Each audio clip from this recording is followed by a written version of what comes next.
from 19 to 22 in terms of corruption. Denmark, New Zealand, Singapore took top honors as having the cleanest governments, while Somalia, Afghanistan, and Myanmar ranked at the bottom. Okay, no surprise there. But in today's Sign of the Times, is this study indicative of the problem in the United States, or is this just an example of people picking on the big guy? Joining us, Erica Payne, founder and president of the Agenda Project, and Ron Geffner, former SEC enforcement attorney and member of Sedis and Goldberg. Okay, good to have both of you with us, and we appreciate it. Erica, let me ask you, does America have a corruption problem? We joke about bags of cash. By the way, I travel overseas a lot. You do use bags of cash as part of doing business in a whole lot of places, but we're not talking about that sort of issue here. Well, I think there's no doubt that that the United States has a corruption problem. I spent the last 18 months working on financial reform, and as a result, sort of no longer consider myself a Democrat. And after a lifetime of being a liberal, and incidentally, I'm not going to be a Republican either, because what I saw was that there was a real honest agreement between the left and the right of the political spectrum, and the people who seemed to disagree with honest Wall Street reform were the insiders. And so when you have banks spending $600 million on lobbyists in a year-long, spending bout to try to buy themselves good legislation, and then when we end up with legislation that doesn't solve the problem that we had that led to the biggest financial crisis since the Great Depression, I would say that, it's pretty straightforward. If A leads to B leads to C, then A leads to C, and there's no doubt in my mind that we have a major corruption problem in our government and business. Ron, it is interesting over the past couple of years, maybe it's just our perception, but there have been so many headlines about corruption, pay to play, buying influence. I mean, Erica raises a lot of fair points, certainly in terms of Americans' perception of their government. But I would also imagine on a relative basis, we probably have the largest members of free press in the world out there kicking the streets and looking under every rock to turn and expose any corruption out. If we look at the Dodd-Frank bill, many Americans cry out that it didn't go far enough.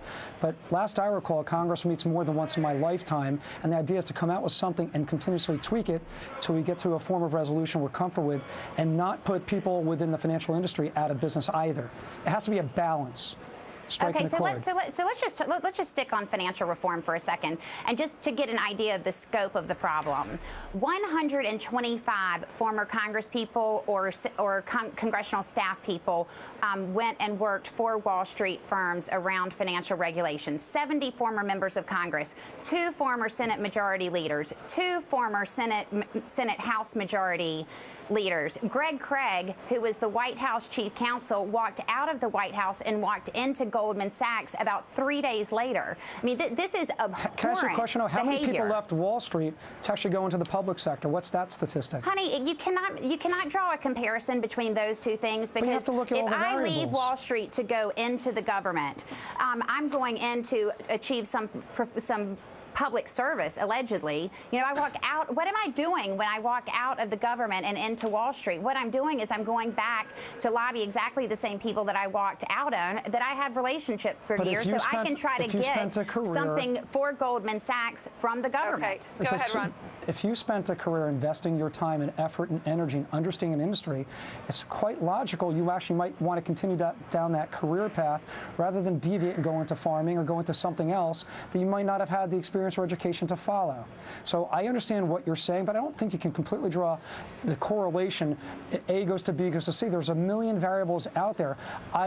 I come across a lot of people who have gone from Wall Street and not having made a ton, but made a respectable living, gone into teaching, gone into other public sector jobs for altruistic reasons, not allegedly, but for altruistic reasons. You're going to tell me your language, but wait, how you qualify your language indicates just your very bias to the negative against Wall Street, and that's the other problem too. How can you negotiate and resolve things with people if you're out there expecting them to steal from your pocket? And I think you have to approach it assuming they're honest. I just sort of cannot, it doesn't pass the smell test. 125 former Congresspeople and people who worked on the Hill leave their offices, quit, go make 4 or 5 or 6 times what they made. They're there to do a job. They are there to lobby the government on behalf of their... They should be precluded from going. I left the SEC to go go into the here's the financial thing. services industry. The as do a lot of solution to people. this is not abundantly clear, but I think that that all reasonable people should agree that we have a problem. All right, we're going to leave it there. By virtue of time, Erica got the last word. Erica, Ron, thanks very much to both of you. We Thanks for appreciated the having me. spirited Thanks a lot. conversation. Quick break, and then what you think about cutting military benefits. A lot of you had a lot to say, and how the Fox Cablevision fight is getting